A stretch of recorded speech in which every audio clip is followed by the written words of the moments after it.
The lake in the middle of the woods had no reflection, so the rule mattered. Never touch the water.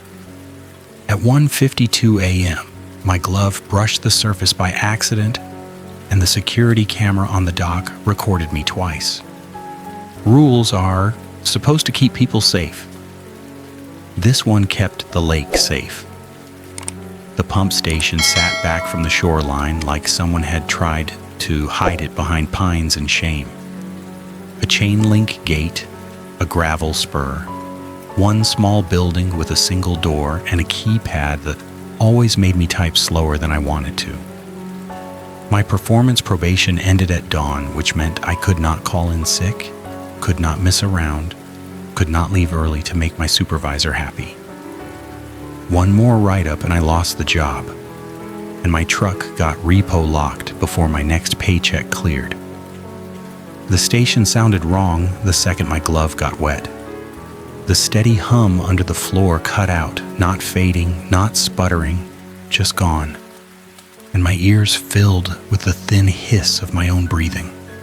A habit from my old life kicked in, and I double-tapped the door latch before I even looked at the monitor. The dock camera feed sat in the corner of the screen, black water framed by planks and a railing. The indicator light on the camera housing, out there by the lake, showed dark in the live view. No power, no feed. Yet the monitor displayed the dock anyway, sharp and steady, and in that picture, I was out there already. Not walking out there. Standing perfectly still with one hand on the rail. The station kept a shift binder on the desk, thick and swollen like it had lived through one too many leaks. Someone had stuck a tab on the side that said L7 intake in block letters, and the top page had a coffee ring dried into it so deeply the paper crackled when I lifted it.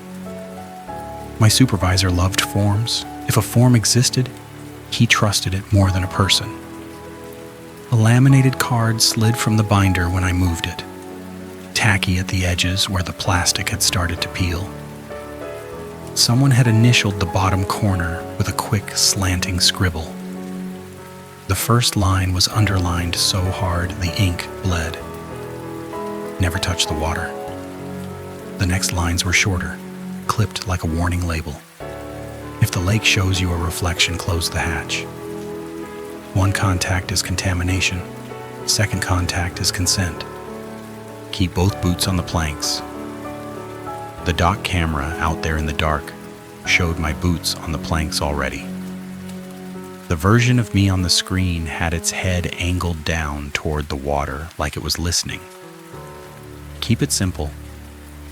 That was my little phrase when my brain started running away with itself. 3 words, boring enough to calm me down, blunt enough to make me move. The routine that owned my night was the intake check. Every hour I had to walk the dock, verify the hatch was sealed, and make sure nothing clogged the screen that fed the pumps.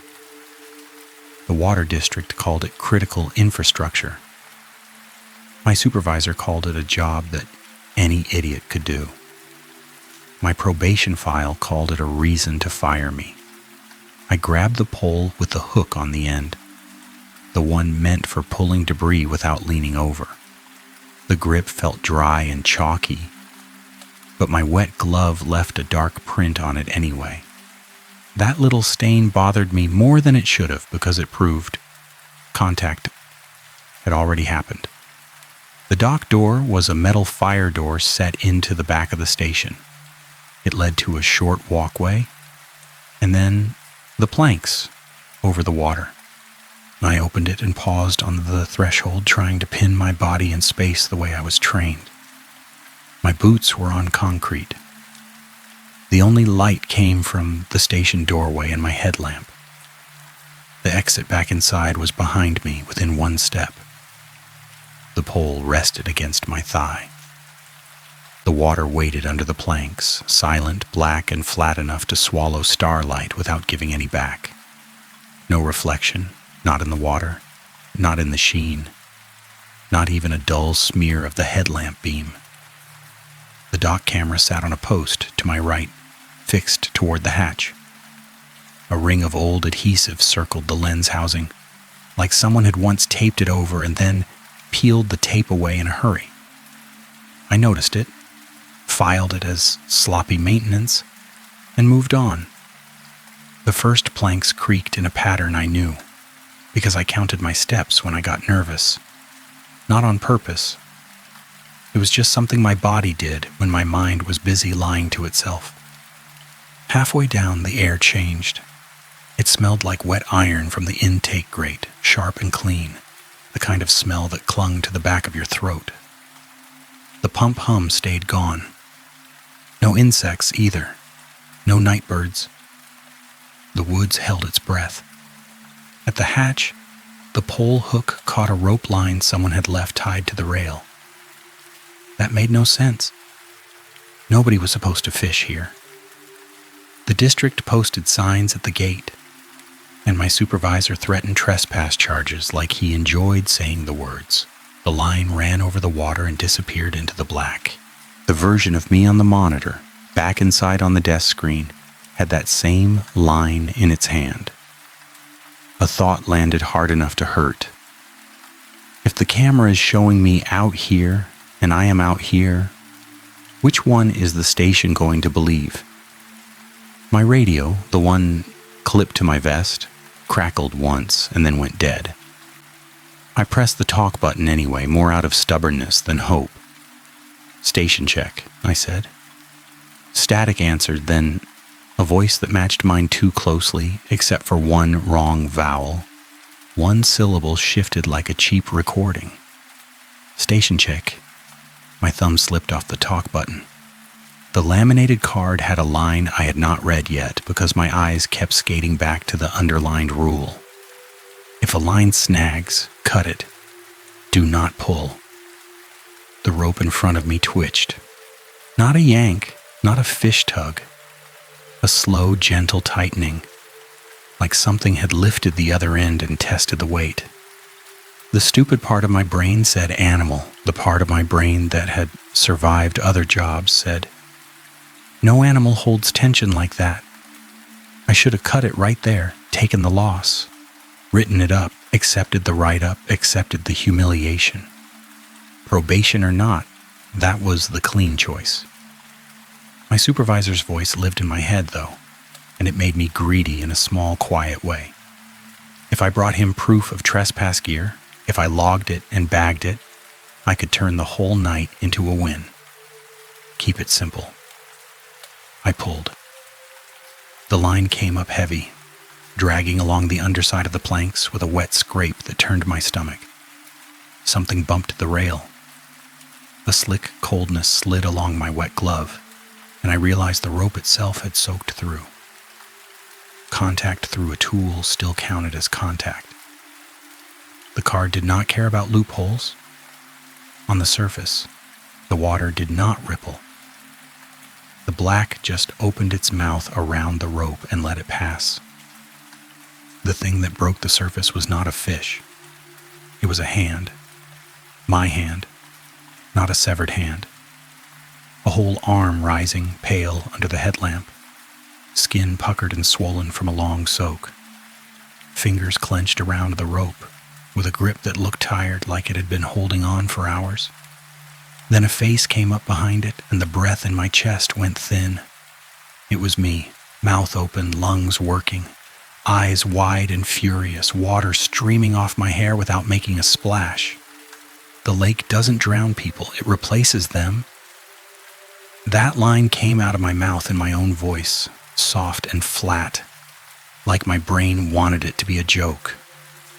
The wet version of me blinked, and its gaze locked onto my wet glove like it had smelled it. A shiver ran up the rope and into my hands, and my headlamp beam shook across the water. In that moment, the lake did something it had refused to do all night. It gave me a reflection, not of the sky, not of the trees, a perfect mirror of the dock, including the wet thing clinging to the rope, including me holding it. And in that reflected image, my dry self was missing. Only the wet one showed.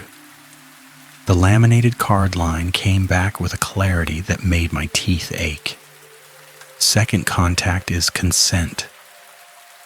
My boot heel slid on a plank, and panic tried to take the wheel.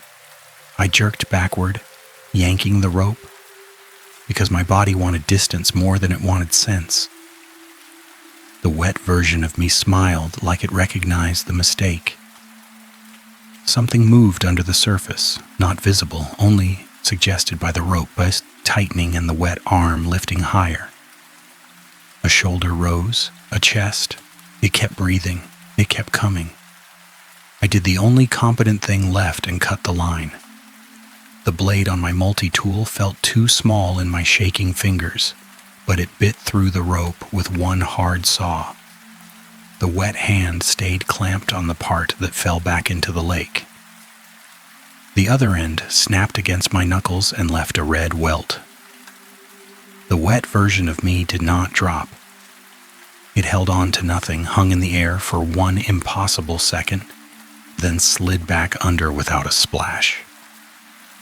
The lake surface smoothed over and went flat again, and the reflection vanished like someone had switched it off. My radio clicked once, and the pump hum came back under my feet in a low, steady vibration. The woods exhaled. The whole world acted like nothing happened. Except my wet glove. Except the raised welt on my hand.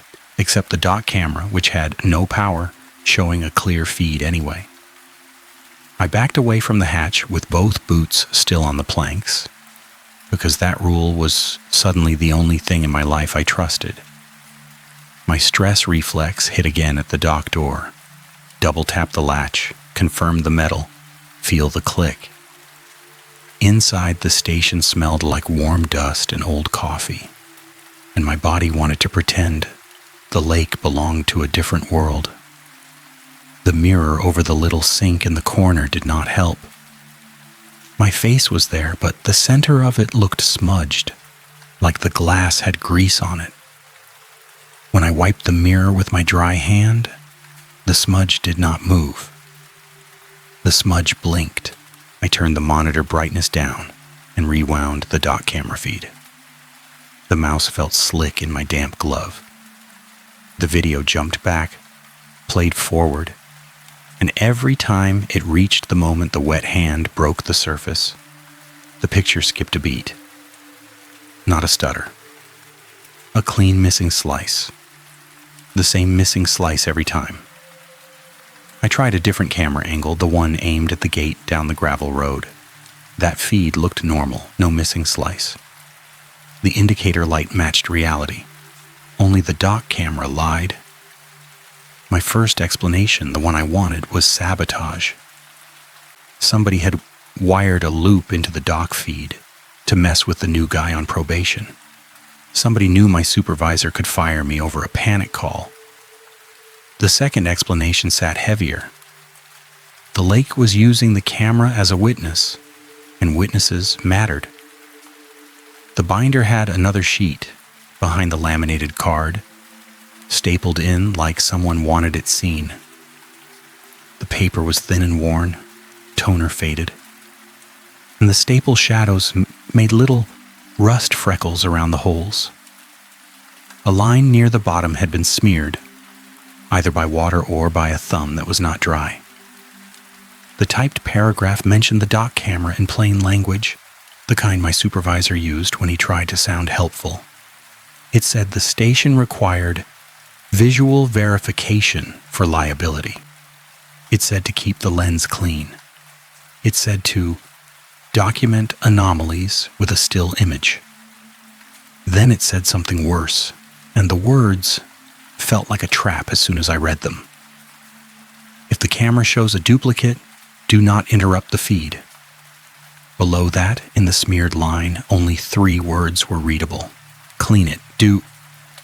The rest was gone. My supervisor had signed the page with a scrawl that matched every other memo he left. He always used the same pen. He always pressed too hard. A short dialogue line came from my phone when it buzzed on the desk. I answered before I thought about it. Still alive out there? My supervisor said. Dock camera is wrong, I said. A pause, then a smaller voice. Don't make this a thing. There's a fishing line, I said, and my throat tightened around the admission. Someone's been out there. Cut it and log it, my supervisor snapped. No exceptions. He hung up before I could ask the one question that mattered. Why does the rule page mention a duplicate? The sensation of my wet glove refused to fade. Even after I swapped it out for a dry one from my bag, my hand kept feeling damp, like the lake had left a film under my skin. I needed hard proof that didn't live in my head. I needed to know whether the station was failing me or whether I was failing the station. My test was simple, because simple was all I had left. I taped a piece of black electrical tape over the dock camera lens. I half expected the monitor to go black. A normal camera would. The feed stayed clear, bright, and perfectly framed. The tape appeared in the picture like a dark circle hovering an inch in front of the lens, not covering it, not touching it, just floating there like an edit. My pulse picked up. The tape was on the real lens. My fingers had pressed it down. I could still feel the tack. The station wanted the feed uninterrupted, and it wanted me to see myself out there. And it did not care about physical reality. For a second, the sabotage idea felt laughable. This was not a coworker prank. This was not my supervisor trying to scare me straight. It was either the lake or a system built around the lake, and both options made me small. A silence settled again, deeper than before, and I noticed the refrigerator in the corner had stopped buzzing. The station light stayed on, but the quiet grew thick, and I caught myself holding my breath like the woods. Something tapped the dock door from the outside. 2 light knocks, then a pause, then 2 more in the exact rhythm my knuckles used when I checked a door frame back in training. My voice came out thin. Nobody's there. The monitor showed the dock empty. The dock door handle in the corner of the camera frame turned anyway.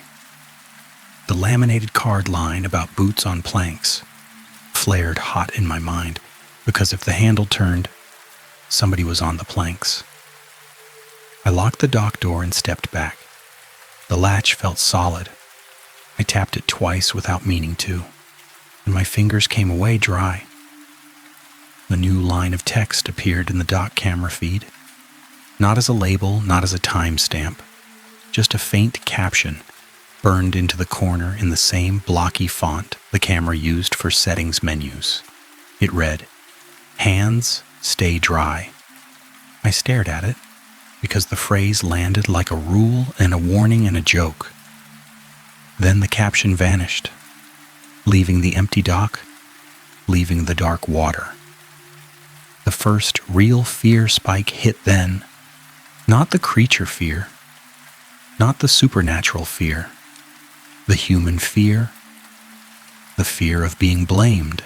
My probation file could not hold wet duplicate climbed out of a reflectionless lake. It could hold employee tampered with critical camera. It could hold employee failed to secure dock access. So I did what a competent person does when the rules are bigger than them. I contained. I closed and locked the dock door. I wrapped a chain around the handle and padlocked it, and I used the pole to hook the rope end I had cut earlier and drag it onto the dock planks without stepping outside. The rope was still wet. I didn't touch it. I nudged it into a plastic drum marked for contaminated debris, the kind we used for oil rags and chemical spills. The binder had a line for foreign material removal. I filled it out with boring language and no imagination. Then I printed a still frame from the dock camera feed because the memo told me to. The printer jammed halfway through, like it had saved its spite for the worst moment. I tugged the paper free and the image came out striped. In the stripes, behind my own silhouette, another silhouette stood on the dock. Not moving, not blurred, watching. My phone buzzed again. This time it wasn't my supervisor. The relief operator called, voice tight with the kind of irritation people get when they're trying not to panic. "Gate won't open," he said. My eyes snapped to the gate camera feed. Headlights washed the gravel and a figure stood by the chain link, one hand on the keypad. The gate arm was up. The lock was open. Yet the relief operator kept tugging like the metal was stuck. "I can see you," I said. "Then open it," he said. "I have to sign in." If I let him in, I brought another person into a place the lake had already marked. If I turned him away, my supervisor wrote him up and he blamed me, and I stayed alone with the dock door that kept getting knocked from the outside. Either choice left a record. Either choice had teeth. The shift binder had a line that mattered more than my supervisor's threats. "If someone arrives early, keep them inside the office." That line wasn't on the laminated card. It was on a newer sheet tucked behind the coffee ring page, and it had fresh toner, like it had been printed this week. Someone had circled the sentence in red pen. I swallowed and made the call that would split people in half if anyone ever heard it. "Stay by the gate," I told the relief operator. "Don't touch the water." A beat. "What water?" "The lake," I said, and my mouth felt dry. "Just stay there." "Are you messing with me?" he asked. "No," I said. "I'm on probation. I can't mess with anyone." He exhaled hard, and the sound carried through the phone like he was standing beside me. "I'm walking in," he said. "The gate is lying," I said, because the words were true and ridiculous at the same time. "Wait for me." I grabbed my flashlight and the key ring for the outside locks.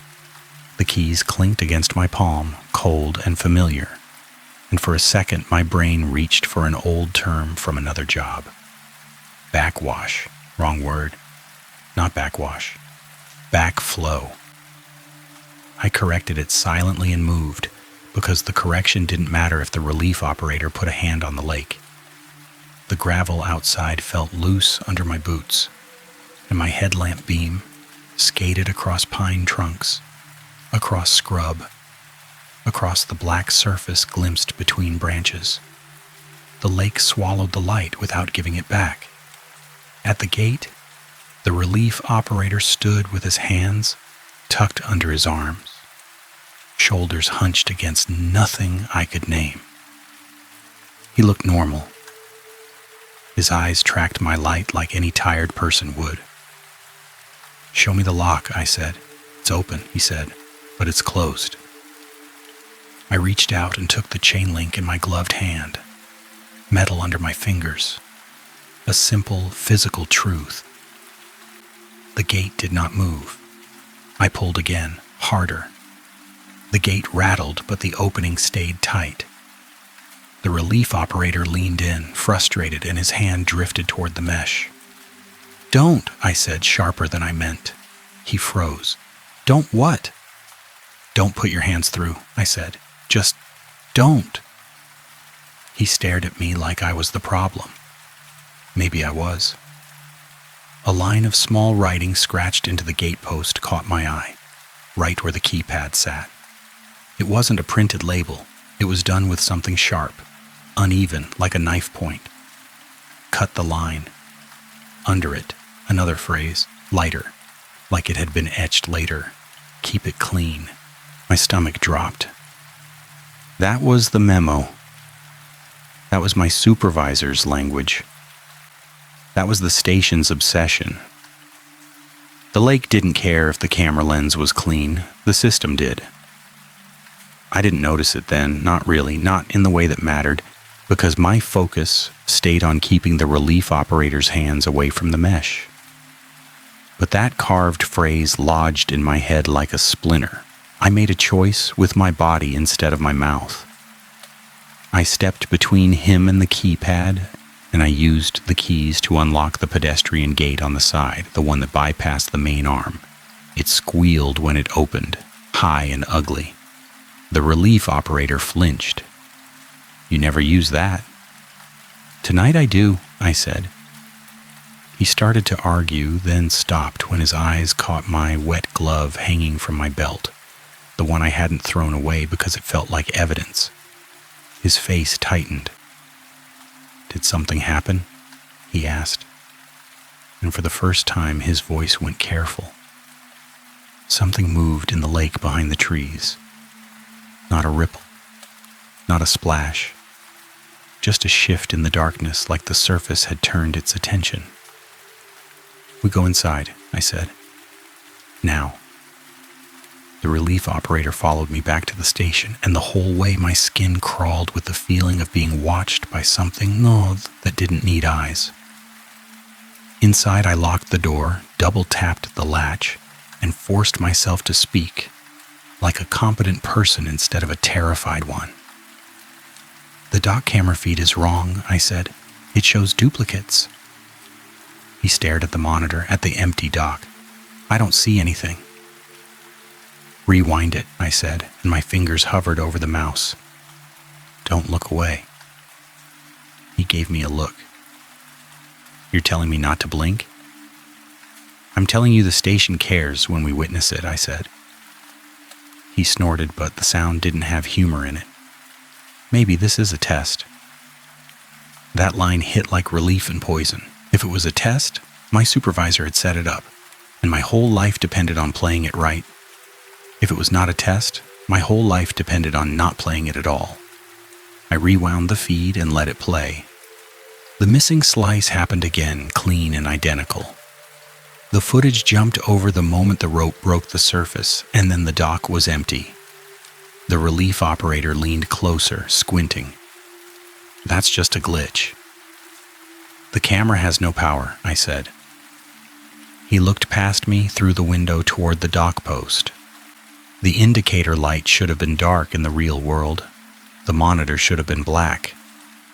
His throat worked. "That's not a glitch."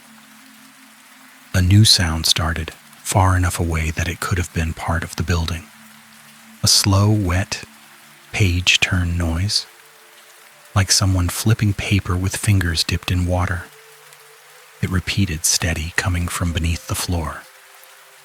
The relief operator whispered, "Do we have water under us?"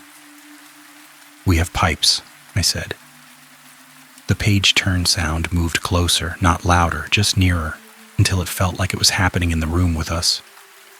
My hands shook, and I hated that he could see it. That fear turned into an action, because fear that doesn't move is how people die. I grabbed the shift binder and flipped to the newest sheet. The coffee ring on the first page smeared a little under my thumb, and the smear looked too much like a wet fingerprint. A line at the bottom of the new sheet matched the carved gate phrase. "Keep the lens clean." The next line, in smaller type, was worse. "If the lake shows a reflection, close the hatch." The relief operator swallowed.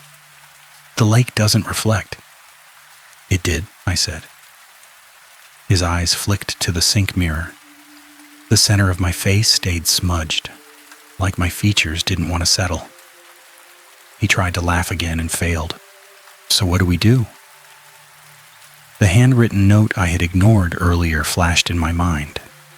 The adhesive ring on the dock camera housing, the tape that should have covered it. I said it out loud before I lost the nerve. "We cover the camera." The relief operator frowned. "The memo says keep it clean." "Maybe the memo is the trap," I said, and the words tasted like mutiny. He stared at me for a long second, weighing his job against his nerves. Then he nodded once. Fast. "Fine," he said, "show me." We moved with purpose because Purpose was the only thing keeping me from imagining wet hands reaching up through the planks. At the dock door, the chain and padlock sat tight where I had placed them. The handle still had the dent from my first panic lock, a little crescent of scraped paint. The relief operator held the flashlight. I held the tape and a pair of gloves. My boots stayed on concrete. The water waited beyond the threshold. The page turn sound stopped. The sudden absence made my chest tighten. The building had been breathing through that noise. Now it held its breath, and the quiet felt like pressure on my ears. "I don't like that," the relief operator whispered. "I don't either," I said, and I could not stop my stress reflex. Double tap. Confirm the latch. Confirm reality. Keep it simple. We unlocked the dock door and stepped onto the planks together, because the rule said keep both boots on the planks, and I trusted a rule more than I trusted my own mind. The camera post stood to our right, the adhesive ring shining dully under the flashlight beam. I wrapped tape around the lens housing, not just over the glass, but around the whole front like I was sealing a wound. The tape stuck to the old residue, and for a second it felt like the first time something I did actually mattered. On the monitor, inside through the open door, the dock camera feed flickered. The picture didn't go black. It didn't cut out. It blurred, smeared, and then showed the dock from a slightly different angle, as if the camera had shifted its head to keep watching around the tape. The relief operator sucked in a breath. It moved. Cameras don't move by themselves. Not without power, not without motors, not without hands. The lake gave no reflection, but it did give a shape under the surface, just beneath the planks, moving parallel to us like a shadow tracking our feet. My voice came out low. "Back inside." We retreated, locked the door, and chained it again. My fingers fumbled the padlock, and the metal clacked against the door in a nervous rhythm. Inside, the relief operator grabbed the printed still frame I'd yanked from the jammed printer earlier. He held it up under the desk lamp and swore softly. "That's you," he said, pointing at the second silhouette. "That's what it wants to be," I said. He swallowed. "You pulled a line out of the lake." I didn't answer because the shame spike hit hard. I had broken the cleanest rule for a petty win. I had followed a trap because I wanted to look competent to a man who didn't care. The relief operator set the paper down like it might bite him. "We call someone." "My supervisor told me not to make it a thing," I said, and I hated myself for repeating it. "Then we don't call him," the relief operator said. "We call whoever answers." My phone lit up again before I could reply. My supervisor back on the line, like he could smell disobedience. I answered because I was still afraid of being blamed. "Did he show up?" my supervisor asked. "Gate was stuck," I said. "That's not possible," my supervisor said, too quick. "It happened," I said. A breath on the line, then his voice softened into something that tried to sound reasonable. "Listen," he said. "If the camera shows anything weird, clean the lens, document it, close the hatch, stay out of the water, that's all." "Why does the sheet say duplicate?" I asked. A pause. "You didn't read that," he said. "I read it," I said. His voice hardened. "Then follow it." He hung up. The relief operator stared at me, eyes wide. "He knows." That was the moment the system horror clicked into place. The lake might be unnatural, but the rules around it were human choices, printed and signed and enforced. Someone had decided people like us should be the ones to find out what happens when the lake gets witnessed. The relief operator spoke again, quieter. Maybe the lake is the punishment. A new reward beat landed with a sick kind of clarity. The station wasn't failing, it was working. I tried to salvage responsibility from the mess I had made. I opened the binder and wrote a new line in the margin in my own handwriting, right under the underlined rule. Do not pull any line from the water. Then I stopped, because my handwriting looked too much like the carved warning on the gate post, and that thought made my skin prickle. The relief operator leaned over my shoulder. You can't just add rules. They added rules, I said. My pen hovered, and another guilt spike drove another action. I tore the page out instead, crumpled it, and threw it into the trash. The trash can, which had been empty earlier, contained a wet glove. Not mine. The relief operator jerked back. We haven't taken anything out there since you. The glove in the trash was the exact size of my hand, the same brand, the same faded ink mark on the cuff, a little slash I had made with a pen months ago to tell left from right. My mouth went dry. That's mine. It can't be, he said. The wet glove twitched, fingers curling slowly, and I felt the pull in my own knuckles like a phantom movement. I backed away, and the relief operator backed with me, and the trash can sat between us like a mouth. The laminated card line about consent roared back. 1 contact is contamination. 2nd contact is consent. The glove was trying to make contact without touching. I grabbed the contaminated debris drum lid from the corner and snapped it over the trash can. Plastic on plastic, a dull thunk. The glove kept moving underneath, scraping the sides in a slow, patient rhythm. The relief operator whispered, "It's in here." "Not yet," I said, because denial is a reflex too. Then the sink mirror caught my eye again. My reflection was no longer smudged. It was missing. The glass showed the relief operator behind me, pale face, wide eyes, and a blank space where I stood. The air behind the blank space shimmered, like heat off asphalt, but the shape was human-sized. The relief operator stared at the mirror and made a strangled sound. "I can't see you," he said. "I'm here," I said, and my voice cracked. His gaze snapped away from the mirror to the room, trying to find me by sound. "Where are you?" "Keep it simple." I swallowed the panic and did the competent thing again. I took his wrist and put his hand on my sleeve. "Hold on," I said. "Don't let go." His fingers clenched. "This is insane." "Stay with the physical," I said, and the words came out like a drill instructor. "Hands on cloth, feet on floor." The relief operator did it because his survival brain was awake now.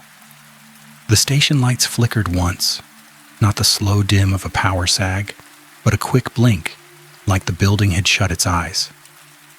When the lights steadied, the dock camera feed showed the office. Not the dock. The camera angle was wrong. Too high, too close. The picture looked down at the desk, the binder, the lid on the trash can. It looked down at the relief operator holding something invisible. It looked down at me. Except in the feed, I was visible. In the feed, I stood right beside him, dripping wet onto the tile, my face blank and calm like a mannequin. The relief operator stared at the screen, then at the empty air where I stood, and his grip tightened until it hurt. "Which one is real?" he whispered. A choice surfaced in my head, sharp and awful. If the station believed the wet version, it would treat me as absent, as replaceable, as already gone. If the station believed the dry version, maybe it would still let me keep my job, still let me leave, still let me exist. The relief operator's voice shook. "Tell me you can see that." "I can," I said. He swallowed. Then we leave. Right now. Leaving was the obvious answer, the human answer. The station rules were poison. The lake was poison. The system wanted witnesses. But my probation ended at dawn. My supervisor could lock my access. The relief operator could get blamed. The water district could file an incident report that turned both of us into liabilities. That practical fear tied a knot in my stomach, and the knot forced a decision that made me hate myself. "We can't just walk," I said. "We have to seal the hatch." The relief operator stared into the air like he wanted to hit me. "That puts us back on the dock." "It keeps the pumps safe," I said, and the lie in that sentence was that I cared about pumps more than people. He jerked his hand free from my sleeve. "You're still thinking like an employee." "I'm thinking like someone who wants you alive," I snapped, because anger is easier than admitting greed. He blinked at that, and the blink was the first sign he might believe I meant it. We moved toward the dock door again, because movement was the only thing that made the air feel breathable. The trash can lid scraped once behind us, slow, patient, like something under it had found a new rhythm. At the dock door, the chain hung loose. I had locked it. I had felt the padlock click. My key ring still sat heavy in my pocket. The chain now lay on the floor in a neat coil, arranged like someone had taken time with it. The relief operator whispered, "No." The laminated card line flashed like a flare. "If the lake shows you a reflection, close the hatch." That rule had sounded like protection. Now it sounded like a command to kneel. I forced myself to test the thing I didn't want to test. I opened the dock door a crack and aimed my flashlight through the gap, keeping my boots inside on tile.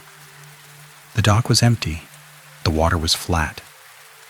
The camera post stood to the right, tape still wrapped around the lens housing. Then the lake gave a reflection again, smooth and perfect, like it wanted to show off. In that reflection, the dock was not empty. A figure stood at the hatch, bent over, hands on the metal wheel, shoulders rising and falling in a wet breathing pattern. It wore my uniform. It turned its head in the reflection and looked straight at me, eyes wide and furious, and it mouthed a phrase without sound. "Keep it clean." The relief operator hissed, "Close it." My whole body screamed, "Yes." Close the hatch, shut the door, obey the rule, feel relief. That was the false victory waiting for me. Relief, with a cost hidden inside it.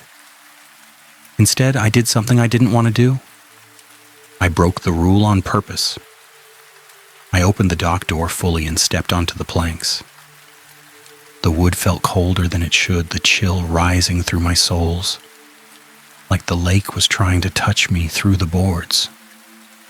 My fingers tightened around the pole handle, not because it would help in a fight, but because it was the only tool in my hand that was not made of fear. The relief operator grabbed my sleeve. "Are you insane?" "I'm not letting it have you," I said, because the truth finally came out. If I stayed inside, the wet version would become the employee on record. It would greet the relief operator. It would invite him onto the dock. It would hand him the rope. Pro-social meant doing the dangerous thing for someone else, not doing the safe thing for myself. The relief operator's grip trembled. "Then I'm coming." "No," I said, "stay inside. Keep the door open. Watch me." He flinched. "Watch you?" "Witness," I said, and my voice went flat. "Don't blink." He didn't like it, but he did it, because he had seen what happens when the station chooses a witness for you. Out on the dock, the tape around the camera lens started to peel. lifting at the edge like wet fingers were pushing from underneath. The adhesive ring I had ignored earlier shone in the light, a pale halo. The wet version of me stood at the hatch, and the reflection only, hands on the wheel. In the real world, nothing stood there.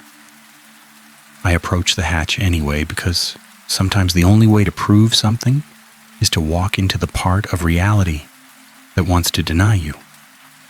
My pole hook clanged against the hatch wheel. Metal on metal, a solid, ordinary sound.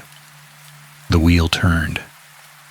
It turned under my hook, slow and heavy, and the hatch seal creaked as if it hadn't moved in weeks. The pump hum under my feet stuttered, then steadied. For one brief second, the lake refused to reflect again. The surface went flat black. The dock camera feed on the monitor inside flickered back to the dock view. The relief operator exhaled a shaky laugh. "You did it." Relief tried to rise in my chest. Then the dock planks beneath my boots went slick, not with water, but with something that felt like condensation, a cold film forming where nothing had splashed. My pant leg brushed the rail and the fabric came away damp. Second contact is consent. The wet version of me climbed out of nothing. It didn't emerge from the water with a splash. It simply appeared beside the hatch, dripping without making puddles, breathing like a tired runner. The smell of wet iron thickened. Its eyes were locked on my hands. Its mouth opened and my own voice came out of it, quiet and correct. "Keep it simple." The relief operator shouted from the doorway, "Get back!" I lunged backward and the wet version matched me with a motion that felt mirrored, not chased.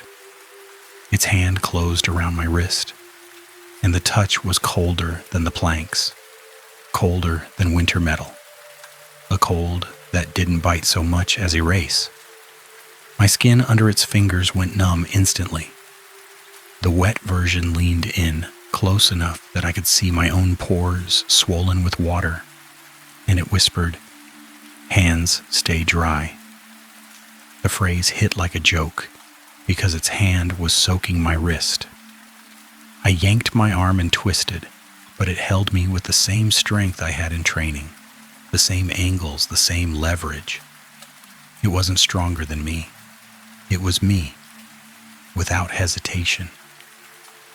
The relief operator ran onto the planks, despite my earlier command, because people break rules when someone they can touch is about to be pulled into something they can't. His boots slapped the wood and the wet version's gaze snapped to him, hungry. A choice slammed into place, clean and awful. If I fought to save myself, it took him. If I gave it what it wanted, I might keep him alive long enough to get away. My hand still had the pole. My wet glove, the one from earlier, hung on my belt like a stupid trophy. I made my sacrifice in the smallest possible way. I let go of the pole and shoved my wet glove into the wet version's grip. Its fingers closed around the glove like it recognized ownership. For a heartbeat, its focus shifted from my wrist to the glove. Like the lake's rules had to process the transfer. That heartbeat was all the relief operator needed. He grabbed my sleeve and yanked hard, hauling me toward the door with a strength that had nothing to do with training and everything to do with fear. My boots skidded. The wet version took a step forward to follow. I did the thing the laminated card said never to do. I touched the water, not with my hand, not with my glove, with my bare palm slapping down onto the lake surface through the gap between planks, because my body understood that rules are sometimes locks and sometimes keys. The cold hit like a shock. The water did not feel wet. It felt like polished stone, smooth and indifferent, and my palm stuck to it for half a second as if the surface had grabbed me back. The wet version froze. Its head snapped toward my hand, eyes wide, mouth opening in a silent scream that never made sound. Then the dock camera feed on the monitor inside went black for the first time all night.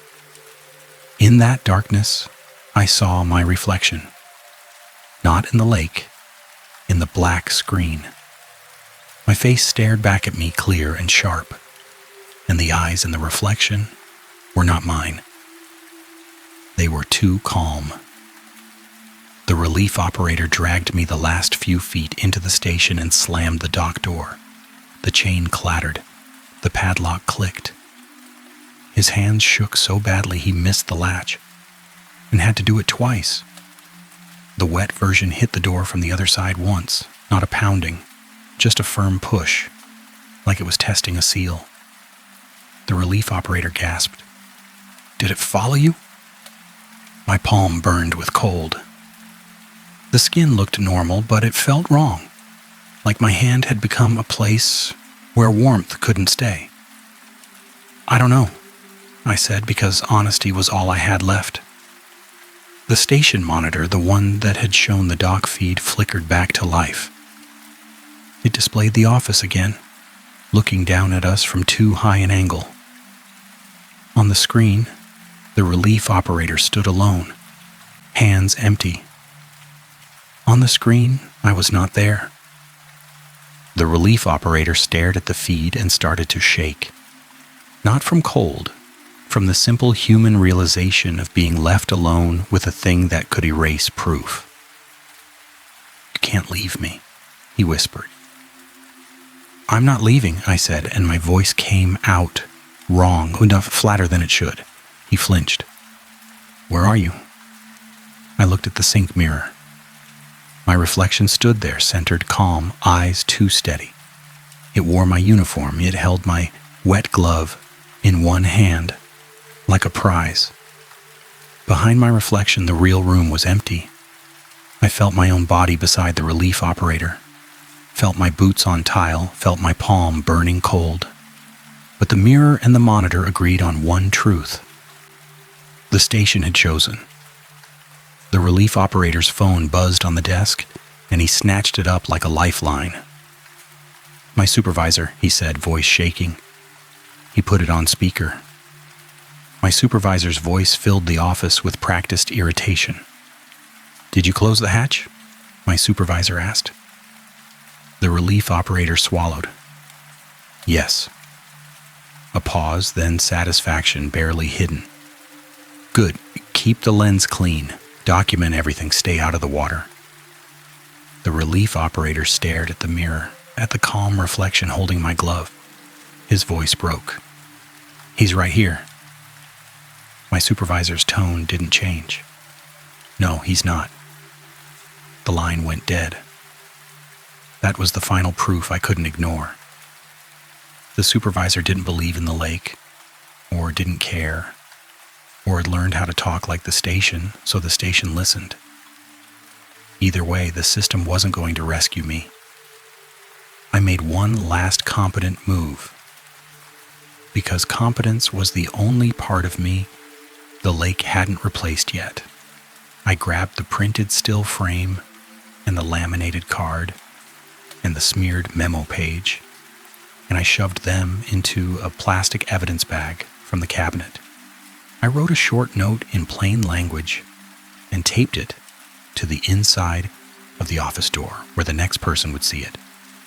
No fancy warnings, no lore, no pleading. Do not open dock. Do not clean camera. Do not touch water. The relief operator watched me write, eyes darting between my moving hand and the mirror that insisted my hand wasn't there. "You think they'll listen?"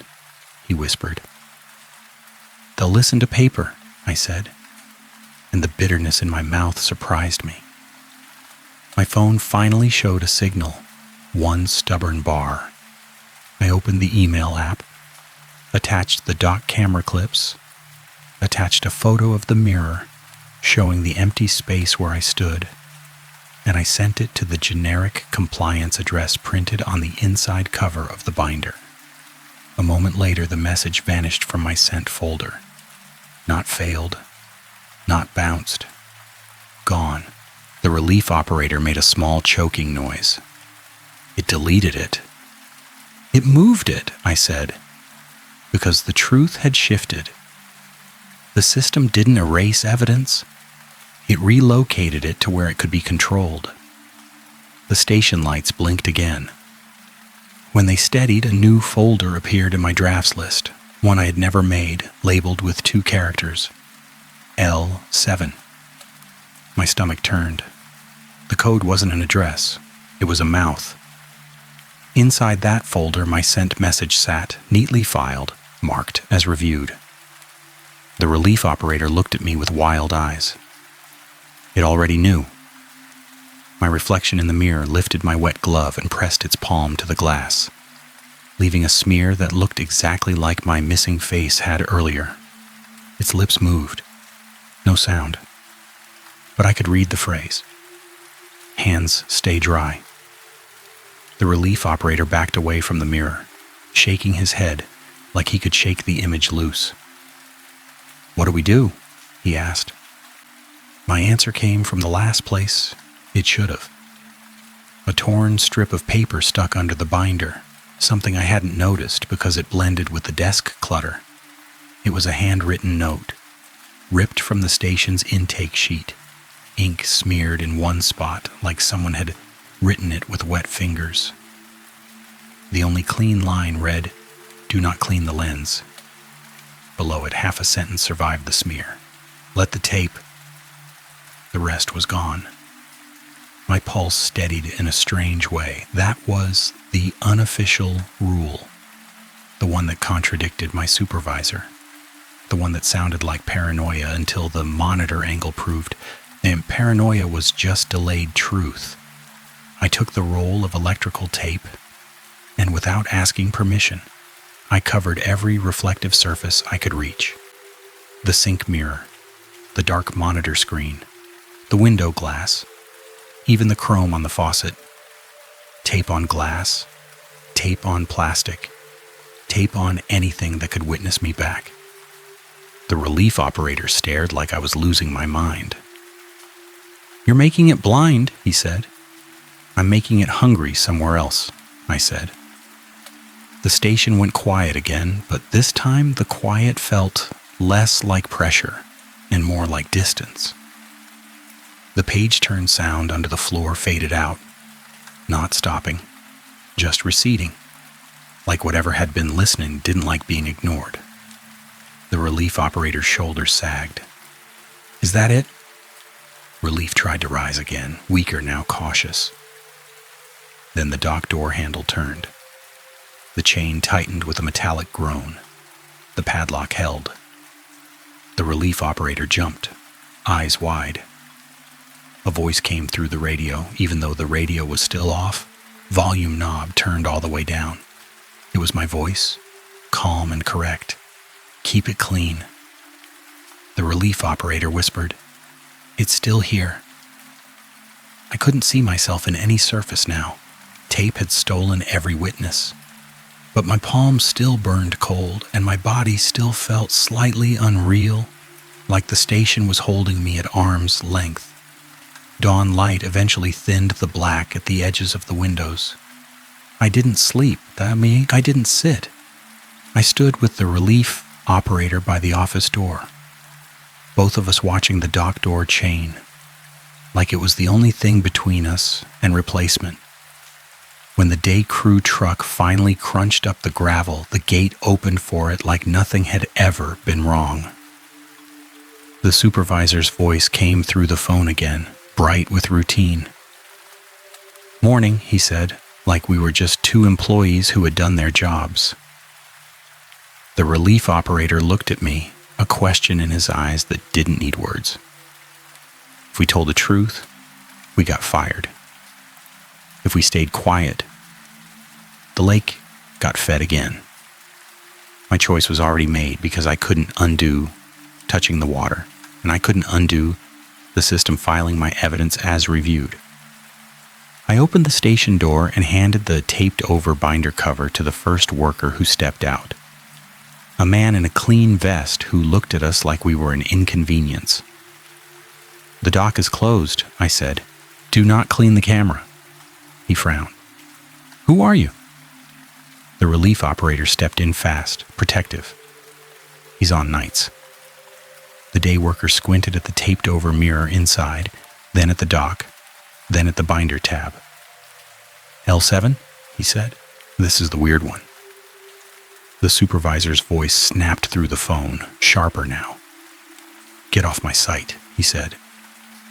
My reflection, taped away and unseen, laughed somewhere inside the building, soundless and patient. I left the warning taped to the door anyway, because paper was the only witness the system couldn't fully swallow. As we walked away, the relief operator kept one hand on my sleeve, like he couldn't trust his eyes to keep me real. Halfway down the gravel road, I finally understood the last piece, and it landed like a cold nail. The dock camera had never been plugged into the station at all. I had checked the cable weeks ago. I had complained about it. The indicator light had been dark every night. Yet it kept showing me. "Keep it simple," I told myself. But the phrase didn't work anymore because simple was gone. The last thought that wouldn't leave me was a question I couldn't ask anyone else. If the system filed my evidence as reviewed, who reviewed it?